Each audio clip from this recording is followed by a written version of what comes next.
we will start with in the room. Caleb, do you want to start us off?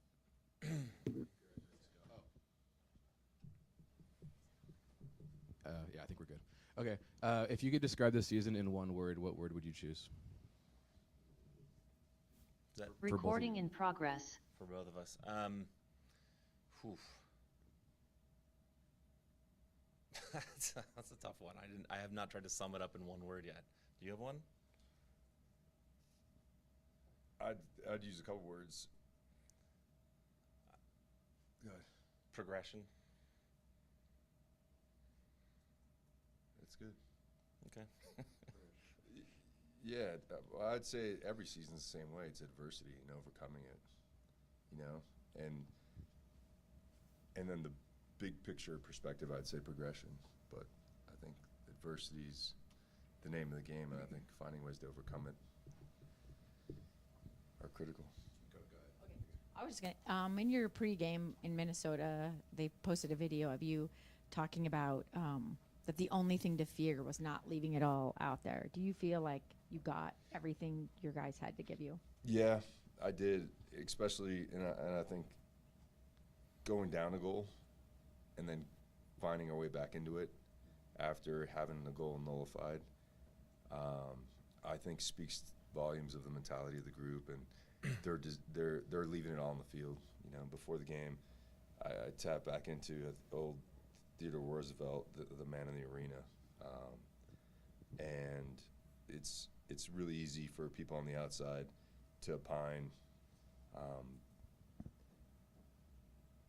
But again, it's only the guys in the arena that have a chance for victory, and at the same time, just dealing with defeat and staring defeat right in the eyes. And so the most important thing is to walk in that place and leave it all on the field, and I think they did that.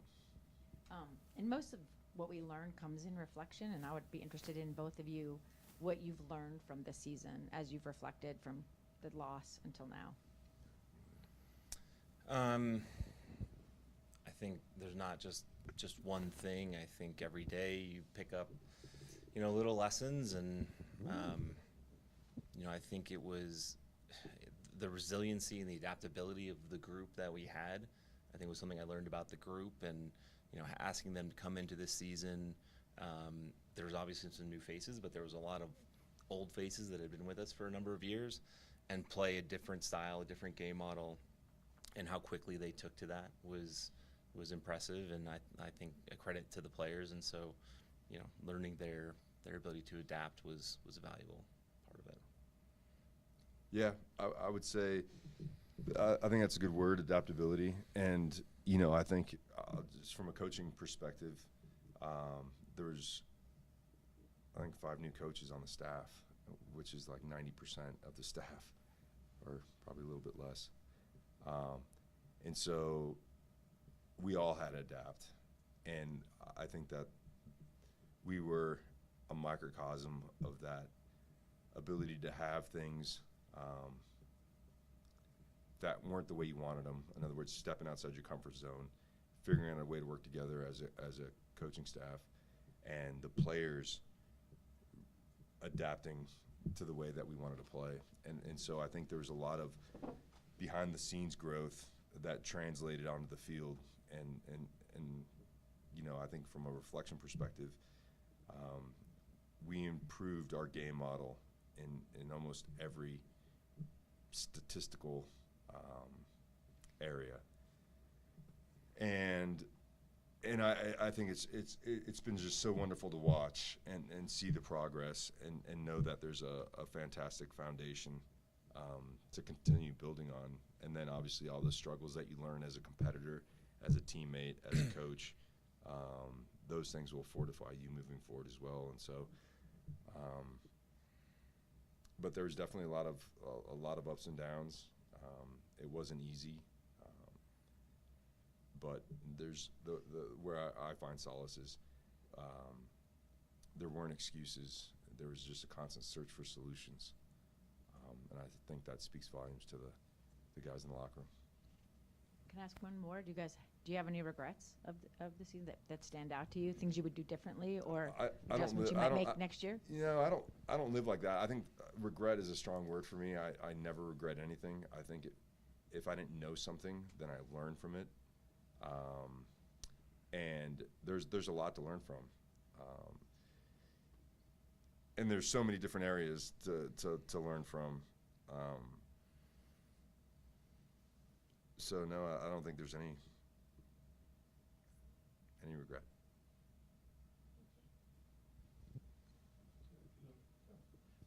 Obviously, the Gomez transfer comes at a crucial time in the season, and not the results drop off entirely, but I guess wondering are there any lessons learned or thoughts on how you handle those types of things going forward? It's record transfer. I don't think anyone can fault you for that, but and also just kind of wondering from your perspective. I mean, what are those conversations like when you're in the midst of a run like that and you have to make an important business decision like that? Yeah, I mean, there's a lot of considerations that come into play when just selling players at any time, but especially mid-season like that. As you said, the transfer fee was a record, and it was more than the money. It was a proof of concept for us as we've come in. When new ownership has come in, they've been very supportive about investing in younger, talented players. Andreas being one of the first of those that we brought in. And so being able to show that we can bring a player in, the coaching staff can develop him, and we can turn him into a saleable asset, and then execute that transaction is valuable. It's valuable for the club. It obviously adds revenue for us to hopefully continue to do that again and again. It also helps us in the marketplace, right? And I think, we brought in Dominik Marczuk, who's another really good young player, just got called up to the full Polish national team. And I think a factor in his decision and other young players' decisions in the future will be, these guys show that they can be a pathway for us. And so I think it's going to help pave the way for us to continue to bring in those young, talented players that can contribute. And look, from a scouting standpoint, we always have to be ready for those types of things. So it's a very challenging situation. But again, is it right for the club? Is it right for the player? Obviously, it's a huge opportunity for the player. Of course, we would have preferred and in an ideal world keep him till the end of the season, but there's no guarantees in life. There's no guarantees that the offer's still there in the summer, that they'll loan him back to you. Obviously, that's something that maybe doesn't happen. There's his health, there's his form. Like, there's no guarantees that the same thing's going to be there for you 6 months down the road. And so we have to weigh all those things against each other. And Pablo can talk more about it, but obviously there's the on-field portion as well. And we felt as long as we brought in a player that could play in a similar role and have similar potential and talent, that it's something that we can weather. But I don't know. I guess I'm just asking, how do you feel you weathered that, and how would you? Yeah, I think there's a lot of things that are unforeseen when situations like that happen. I think if it was like for like, I think it would have been a lot easier of a transition. I think the effect that it had on Chicho was big, and then obviously Chicho being suspended. So for as much as it was not having Andreas, it was for me, it was kind of the pair, and losing one of those guys I think is fine, but now there's a big load on Chicho to really make up a lot of the numbers that they put up. I think they were close to 60 goal creating opportunity, whether it was goals or assists, and I think that kind of down the stretch was really the issue with us, is that in front of goal we weren't making enough plays, and a lot of that obviously with a guy like Chicho falls, he's got to burden a lot of that, and it just wasn't clicking for him. And so I think, but what I said again about overcoming adversities, Diego Luna had to step up and found his way into some games. So again, I think oftentimes when we speak about these things, we speak in ideal terms, we speak in very black and white, and really it's never ideal. This profession is never ideal, and it's never black and white, because one decision will affect a couple others, some in a good way and some in a not so good way. But at the end of the day, and that's why I always talk about team, is that we've got to find collective solutions to making up for that. And I think we did a good job towards the end of part of the season is shoring up the defense, because I think you have to have a strong defense in games that are going to be tight. But we just could not find the same attacking form that we did early on in the season. Hey, Pablo. You spoke a little bit earlier about the changes to your coaching staff. Can you tell us how your coaching style or your approach evolved over the course of the season, and if you think if you've targeted areas that you'd like to improve personally for next year? Yeah, no, great question. We sat in the off season with Kurt and Jason, and it was amazing to see like in how in a couple years of not really scouting coaches, for lack of a better word, how progressive these guys are in the way they think, in the way they present. And for me, the biggest one was their ability to command control of the session the part of the session that they're running. I thought was really, because again, I think the old way of thinking was the head coach's voice is the only voice you hear during the training session. And going the way that we wanted to go was almost have an offensive coordinator and a defensive coordinator. And then I'm tasked with kind of bringing it all together, and this is the way we think about the game, this is the way we approach the game, this is the way our mindset is. And initially, it was very difficult for myself, Nate Miller, and Anthony Pulis. And then Joel essentially worked with Nate as an attacking coach, and Jamison Olave worked with Ant as a defensive-minded coach. And so initially the role, it was really strange for all of us. I wanted to be more hands-on, but I knew I had to leave space for them to feel comfortable and to trust. And so the three of us had quite a few meetings when this started, because someone always had some kind of like weird ego feelings because they had been head coaches in the USL and had commanded the whole plate. And so I kept saying to them, well, last year I commanded 95% of this too. Like, so just for as uncomfortable as you feel, as I feel the same way. And it just took a lot of communication, a lot of being vulnerable. But we found, and we got going right in preseason in Portugal, and it was awesome. And we talked, and we had debriefs after every session, just to make sure that everyone feels good about what we're doing and we're moving in the right direction. Is there anything that anyone feels uncomfortable with your role that's being given?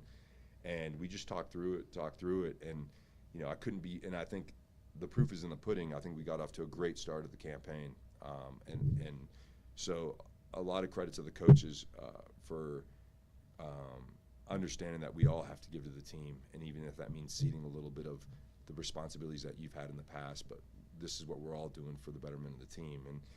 And then for me, it's just, again, the more I realize, the more I'm in coaching, the more I realize it's like any other business. You want good people, you want clear communication, you want standards that you have to maintain. But if you have good communication and you have good people, you can overcome a lot of difficult situations, and I think that's what we did this year. Thank you. And Kurt, have you identified any areas of weakness or areas of potential improvement in the field, like roster-specific positions that you'd like to address for next year? In terms of players? Yes, sir. Are you looking for right backs? Or are you looking for wingers? Yeah, I mean, I think we're always looking to improve the team, everywhere. I don't think, and if you look at the season we had, it's hard to say that there's a gaping hole in any particular spot. But I think improving, the balance of the team, adding a little more help defensively and depth defensively so that we have more solutions if there's an injury or suspension, when we hit those hardships, and the same thing in the attack. Obviously, with Chicho and how he finished the season, it's important that we find a way to support him and make sure that we'll put him in good chances to finish his chances, and so that involves maybe some addition in the attack. And again, back to kind of philosophically what we do as a club, is finding another young, talented player that we can bring in and develop. I'm curious, mention the back line. I know you brought Brown as an outside back, but do you see him as a center back, if not a starter, at least as a third or fourth? Yeah, one of the reasons why we brought him in, I remember watching Javane in college, and he played center back in South Florida, and so we knew it was something he could do. He's obviously not as big as the traditional MLS center back, so it wasn't a role he settled into in MLS. But he can play right side of a three, he can play right wing back, he can play right back. And he had played right side center back of a three in MLS, so we felt again, not that he was the 1 or 2 or 3 option there, but we felt confident that in a pinch he could give us good minutes there, and it was good to see that pay off. Obviously, defensively, the club improved at the end of the year. A lot of shutouts, just an occasional goal here and there. And there'd been switches at goalkeeping. Are you satisfied with what you see with your goalkeepers? Do you need to add somebody to the mix there? That's a good question. I think we did go back and forth between the two, and it's something that we're going to have to discuss pretty in depth in the offseason. You know, Zach's a veteran, and I thought he finished the season with some really good performances that are what you need from your veteran players in those crunch times. And Gavin's a good young goalkeeper that we need to make sure we keep developing. So how we balance that is an important conversation as we head into the offseason. Is Pablo Ruiz on track to be fully cleared and a full participant at the start of training camp? He is on track for that. He's not officially fully cleared for it, but the last week or 2, I think, or so, like, he's been in almost most of training. He's not fully cleared for game performance and 100%, but he's looking really good. And just to add to that, he's got to come in preseason and hit some specific strength numbers on his knees in order to be cleared to be full go. And time. Sorry, it's like time from surgery plus these strength numbers, and so we haven't hit the time either. Looking forward to next year and making the team better, how much of that is bringing in more people, but how much of it is continuity? Because this club has had a distinct lack of continuity for a pretty long period of time. Is there a part of you that wants to just let everything sit for a year and see how much internal growth there is? Do I have to accept the premise of that question? The lack of continuity? You can do whatever. I don't know if I feel there's a lack of continuity. I mean, especially when you look at, like, Zach McMath has been here since I've been here.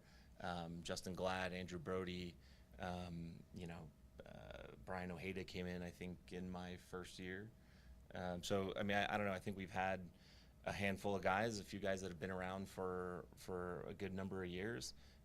But yeah, we've done it every offseason, every summer, adding new players into the mix, having those players settle. That's gonna help. So I don't know that we've had a lack of continuity, but I think as we sign young players, one of the benefits of that is they are developing. They should be better next year than they were last year. We saw that this year with guys like Luna and Gomez, taking steps forward, and even Ojeda and Emeka Nelly, young players that took big steps forward that we made the decision in the offseason to rely upon, and they came through for us. So yeah, it's development.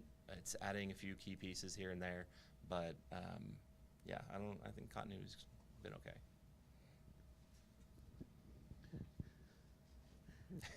Pablo, you mentioned a little earlier about Diego Luna, a little bit as kind of an aside.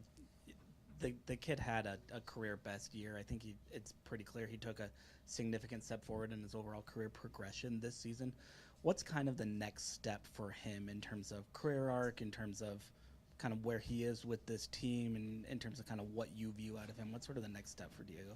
Yeah, I just think, again, finishing my career as a player at 38 and realizing that I left a lot on the table. I think every aspect of the game will continue to be critical for his growth and development. Just some highlights from Diego from last year is I think his leadership, and not so much vocally, but through his actions on both sides of the ball, was palpable this year. I think his understanding of the importance of getting closer to goal and being more selfish in and around goal instead of always looking for a pass, shooting, and I think he found his shooting form this year. Again, just being more goal dangerous, because again, when he first got here, I would have said Diego's a very talented player in the middle of the field. And now he's becoming a talented player around the box, and more importantly, scoring goals. And the other thing is, and I'll just go back to there's moments this year where he wasn't in great form, and he was surprised when I pulled him out of the team. And what I saw was an unbelievable response at any time that happened. In other words, a guy that believes in himself so much and uses those moments when he's not starting in those games to reflect and do better and challenge himself. He's an amazing young man, and his story's incredible off the field, and how he parlays that to being a great soccer player. And those two coming together, I think, met this year. And I think the sky's the ceiling for Diego. You know, whether he stays with us or pursues something abroad, I think he's capable of achieving whatever he puts his mind to. I'd follow up on that. I mean, is there, I guess, what are the thoughts on Diego and where he wants to be, where you want him in the club? Are there suitors kind of knocking at your door right now? There are some people interested, some clubs interested in Diego. Obviously, he's a very talented young player, and he's got, you know, his career ambitions and his dreams. And when those things become real, you know, as it did with Andreas, then we'll sit down and have that conversation. And I think it's important that obviously we internally, you know, from the club standpoint, discuss and decide what we feel is best, but that we also share that conversation with the player and his agent, obviously, and his family, and make sure that we're making the right decision for everybody. We gave him a new deal at the beginning of this year. It wasn't a 2-year deal. We didn't think he was going to leave right away. It's a long-term deal. So, you know, we're happy with what Diego's done with us. And if he stays 5 years, that'd be great. If we sell him this winter, you know, and it's the right opportunity for him and the club, then that's great too. So we're open to both. I just had one more to circle back on Chicho. I guess what can an off season do? Maybe one, to get it, you know, clicking so he's back with, you know, I guess adjusted to the changes in the team, and then two, maybe just a hard reset after the suspension, just sort of mentally getting back to where he wants to be. Yeah, I think it's going to be an important off season, and one of the things I'm going to challenge the guys with, because again, I think we had a really good season, and you know, and the way I look at life is like, I have to get better, right? And I started writing down in my journal all these different aspects of, like, you know, when can I be more involved on the field to really hammer home a point? Like, just little things for me, like, these are, yeah, we had a good year, but it wasn't great. And it wasn't great because we didn't finish with the title. And I want to win titles, you know? And so, like, that's my challenge for all these guys, including Chicho, is like, you know, I think when you're a player, I mean, I can't imagine having the responsibility that he's had at every club he's been to. And they're huge, and his shoulders are huge. And when you go through a very difficult time, I don't even know how to help him, because I've never lived that type of burden. I've never been the guy to the level that Chicho's been here. And so I think for him is to double down on work in the off season and, like, reframe the player that you want to be versus the player that you've been. Like, he's had incredible success to this point, and I'm saying, you know, the first thing that comes to mind is the Michael Jordan documentary, Last Dance. It's like, be that guy. Season's over, get to the weight room, or change, quit living in 2024 and start aiming for 2025. Is it a new body? Is it a new mindset? Is it both? Is it technical work? Is it shots in front? Like, just challenge yourself to be better, you know? And I think that, for me, starts taking away the past and starts focusing on the image that you want to see every day when you come into that locker room. And I think that's how I'm going to challenge a lot of the guys is for us to take that next step. We've proven in the last few years that we are a good team in this league. This year, we you know, being in and around the top 3 for most of the season, I feel like we're a very good team in this league. So what's going to separate us? What's going to push us over the top? And the only way I know to do that is for all of us to look real closely at who we've been and change our habits to the people that we want to be in the future. He asked part of what I wanted to ask you about Chicho, because you talked about getting him the support and helping him, and you mentioned a lot of stuff about on the field or soccer or the technical aspects of what he carries. But how do you help him, I guess, develop the emotional stamina or the strength to deal with leadership? Because one of the things that I wondered is, like, the identity of your club is it coming, especially when Diego was really, like you say, kind of taking it on and having those moments, like you could see that that brought people up. How can you help him with that? Can he be that guy? Can Chicho be that guy? No, and Chicho was that guy for us for the first 7 months of the season. You know, I think, and I think this, again, I'm speaking from my experience as a human being. I'm not a guru of anything. I'm just speaking from a place of understanding of, like, when you are going through a really hard time in life, you essentially go into self-preservation mode. And when you're in that mode, you cannot give. You are taking, right? And so that's why I keep saying, you flip the brain and say, this is the body that I want to have. This is these are the visualizations I'm going to have every day in front of goal. This is the new me. And it's thinking that way. It's not dealing with the past. It's putting all your energy into the future, because that's what you can affect. And so with Chicho, I had conversations ad nauseum. And I left every conversation thinking to myself, I don't know if I reached him. And if I did, I don't know the depth of what he's going through. Again, because I have never lived, I've never taken a step in someone else's shoes. And so, and that's why I know, though, that if you've, and I did this experiment with myself this year about changing my body, and that's why I'm using this body analogy. And I said to myself, I want to have the best body I've ever had in my life at 50. And every day I walk by the mirror, I'm in awe, and it drives me to keep doing it, right? And so, I don't know why I just shared that with you, but that's a little bit much. But anyways, my point is it's about the future, and that's what pulls you forward. If you sit here and try to reflect and fix the past, I think it's a dead man's game, because you will stew in that place. There's nothing positive that comes from that place. And that's more Carl Jung psychology, is thinking about who I am now and the person I want to be and working towards that. And that's...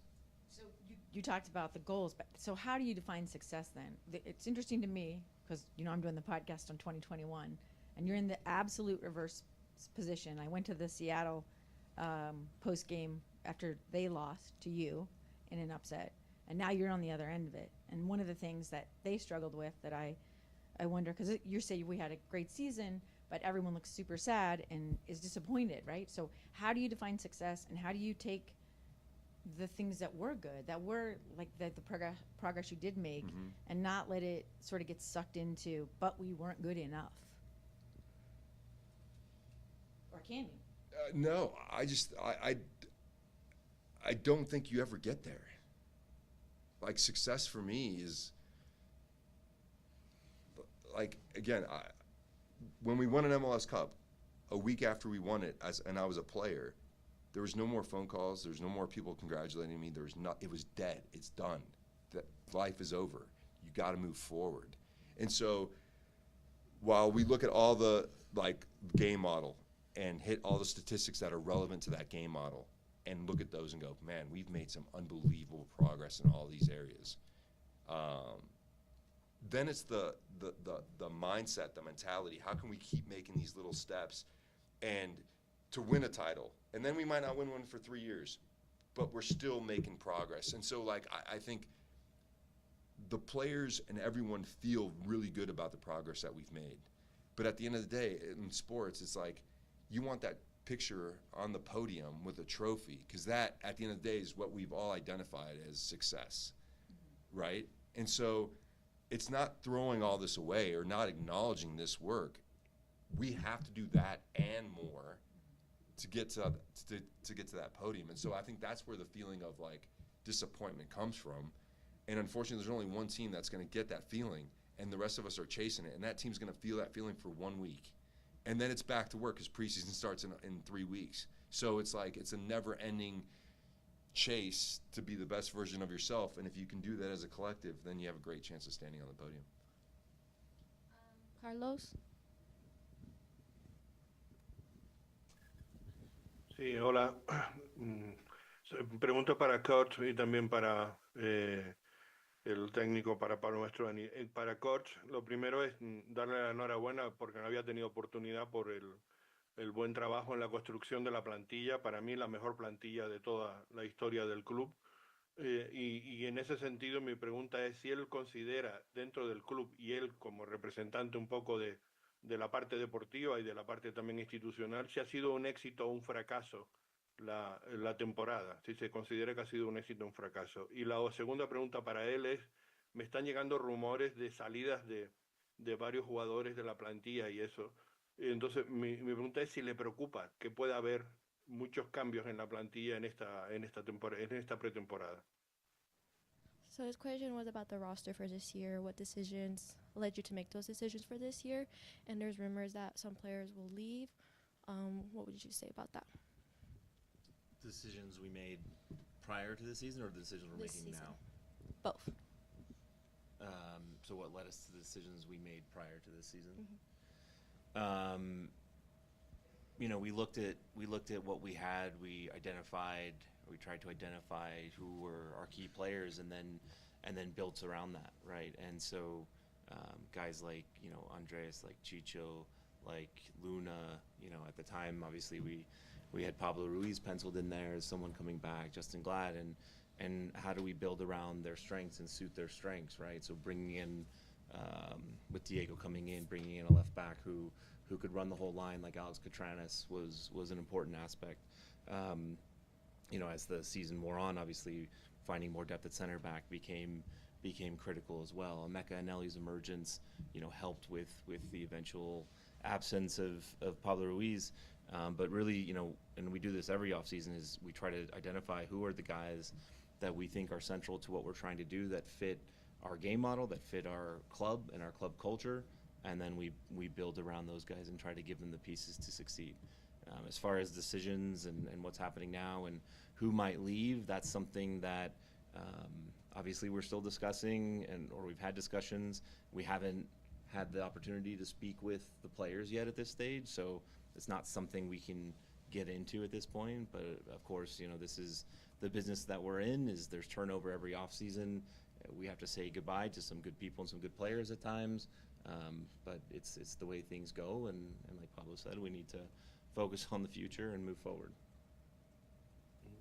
La pregunta es si la temporada es un éxito o un fracaso para él. ¿Puedo repetirlo otra vez? Si la temporada, la season, es un éxito o un fracaso para él. Was the season a success for you? Man, to piggyback on what Pablo just said, there's only I think one team at the end of the year that can truly say like this was a success, and you know, I've got no issues with how it went. Anytime we end up and we don't win MLS Cup, then it feels like a failure. But when you look at the things that we've done, the progression that we've made, you know, over the last 3 years, we've finished in progressively higher positions in the standings. We've achieved higher point totals each year in the regular season, you know, culminating this year in a club record. We've scored more goals each season, culminating in another club record this year, set a club record or tied a club record for an unbeaten streak in the middle of the year. We held first place for a long time. So, you know, I guess the phrase "don't throw the baby out with the bathwater" comes to mind in terms of how we evaluate, you know, what the season meant or how it went. But emotionally, nobody's satisfied. Nobody's happy with how it ended. You know, we finished the season on an 8-game unbeaten run, and we're out of the playoffs. And that's incredibly disappointing and incredibly frustrating. And I think, you know, me personally and, you know, the staff and the players, I think that frustration is going to fuel the work that we do in the off-season and preseason and how we approach next year. La segunda pregunta era los rumores. ¿Le preocupan las salidas de jugadores? Does any leaving of players worry you for next season? Worry? I'm not worried. I think Para Pablo, sorry. No, it's no worries. I mean, obviously we'll make those decisions, and you know, if we need to move someone out or someone's leaving and we need to replace them, you know, we feel we're prepared to make those decisions and those moves. Para Pablo, la pregunta es frustración o satisfacción. al final de esta temporada? Are you frustrated or satisfied with this season? Los dos. Satisfacción con el progreso que hemos hecho, pero claro, frustración que no pudimos seguir en los playoffs y ganar un título. Para mí eso, la única razón que hacemos esto es para llegar arriba con un trofeo. Y cada año que no lo tenés es un momento de frustración, pero tampoco es bueno no mirar para atrás y ver todo el progreso que hemos hecho cada año, mejorando poco a poco.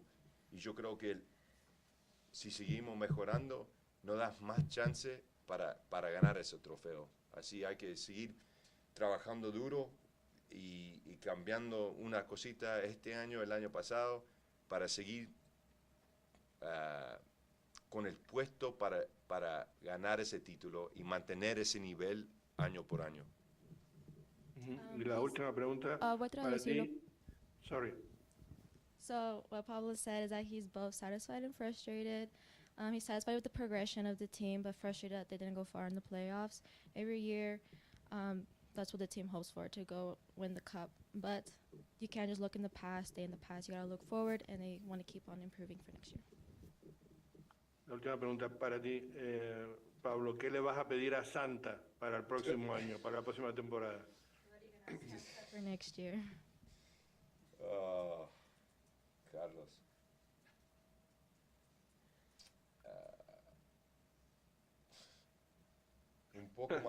Un poco más suerte en los playoffs. No sé si lo usamos todo en 21, pero un poco más suerte en los playoffs.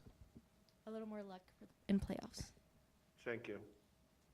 Joseph? Esa pregunta es para los dos.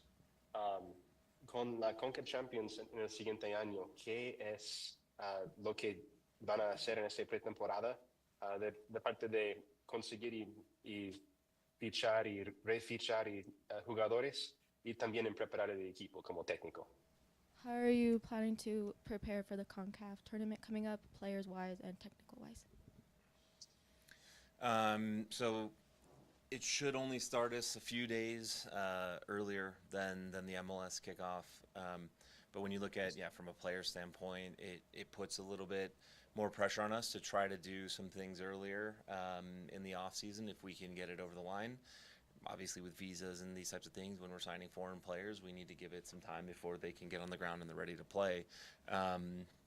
But yeah, beyond that, in terms of how we're preparing, it changes preseason by a little bit, by a few days. We have to see when we get the draw who we're playing, and is it an MLS team, is it a Canadian team, is it an American team, is it a Mexican team or Central American team, and that will inform a little bit more of how we might prepare in preseason. Maybe we'll try to find an opponent that can show us some similar looks that we might face in that type of tie. But obviously, I think we're all excited to be back in the tournament after the club's been out of it for quite a while. Sí, y para mí yo creo que la importancia de este torneo, el trabajo empezó ayer o antes de ayer, el lunes. O sea, le vamos a dar a todos los jugadores un plan físico bien específico para que llegamos al primer día de la pretemporada ya listo para entrenar. O sea, no podemos usar la pretemporada para sumar el tema físico. Y para mí es muy importante que ya empezamos a trabajar las tácticas y la tema técnica para estar bien preparado para el primer partido, que va a llegar un poco temprano que el año pasado. For him, it's important for this tournament they already started working on Monday. They all gave the players a specific physical plan for them to do, and so when training starts, they're all ready. And then I'll do my last question in English, mostly for Kurt. But with Andres Gomez leaving and Marchuk coming in, I guess, are there plans with that money from Gomez and from Fidel Barajas that hasn't quite been used up, as if my math and the rumored amounts are quite correct. More plans to bring in any more high-profile players this year? That's a good question. I mean, obviously, we brought in 2 record fees in a row from the standpoint of both those sales, and obviously there's some money that goes out the door as well in sell-on percentages and things like that for both of those players. But there's money to invest in terms of the profile of the player. I look at it, and when I came here, this was one of the things that made me most excited to come to this club. Is I'm not worried about the players, their profile. Like I don't worry about the media attention one might get or the buzz. For me, the most important thing is can they help us win? Can they help us win a trophy? We just talked a bunch about how that's the thing that we're seeking. That's the thing that we're frustrated we didn't achieve this year, and that's the primary concern when signing these players, whether they cost $100,000 or $10 million. The only important thing, the only thing they need to be for me is helping us win trophies. Anybody else on Zoom? Maddie? Anybody else in the room? Kurt, the league has changed quite a few things this year. Can you tell us if you've heard anything at all about RSL's potential involvement in Open Cup next year, and what you might theoretically think about a winter-spring schedule change? Oof. As far as Open Cup, I think there hasn't been anything decided at this point. I think there's a very high chance that it pursues a similar model as this year, but again, nothing is baked in. As far as the winter schedule, I don't know. It's pretty cold outside right now, so we'd like to be playing when it's really cold outside because that means we're in MLS Cup with this schedule. So from that standpoint, that'd be sure games in December. But I think there's just a lot of considerations that go into that. Certainly, there's in-market considerations at different clubs with weather, field conditions, facilities, and those types of things that will come into play. Attendance at games, I think a big contention is when our playoffs fall during the year, and should they fall in a part of the year where maybe they can get more attention, which will help the league as a whole. And then from a transfer window standpoint, again, we've talked about Andres Gomez a bit this year, and certainly there's some advantages to lining up our offseason with the European offseason in terms of being able to sell players that don't disrupt us in mid-year.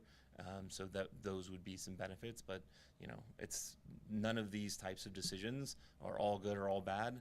They're very nuanced, and some people will be happy, some people won't. I think everyone will be affected both positively and negatively if they make that type of change, but I think it's very preliminary at this stage and nothing anybody should be planning on just yet.